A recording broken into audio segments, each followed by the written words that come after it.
நீங்க வரணுங்கோ.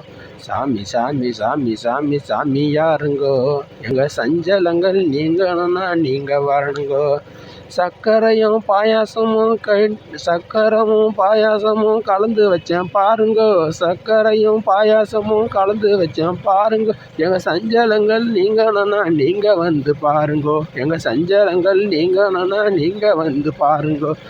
அப்பளமும் பாயாசமும் அழகா வச்சேன் பாருங்கோ. அப்பளமும் வடை பாயாசம் அழகா வச்சேன் பாருங்கோ. எங்களுக்கு ஆறுதலே தரணும்னா நீங்க வந்து பாருங்கோ. எங்களுக்கு ஆறுதலே தரணும்னா நீங்க வந்து பாருங்கோ. சாமி சாமி சாமி சாமி சாமி யாருங்கோ. எங்க சஞ்சலங்கள் நீங்கணும்னா நீங்க வரணுங்கோ. எத்தனையோ பூஜை போட்டேன் உன்னை காணல. எத்தனையோ பூஜை வச்சோம் உன்னை காணல. ஆனால் என் பூஜைக்கு நீ வரலனா எதுவும் காணல. என் பூஜைக்கு நீ வரலனா எதுவும் காணல. சாமி சாமி சாமி சாமி சாமி யாருங்கோ. எங்க சஞ்சலங்கள் நீங்கணும்னா நீங்க வாருங்கோ. வடை பாயாசம் அப்பளமும் படைச்சி வச்சேன் பாருங்க. வடை பாயாசம் அப்பளமும்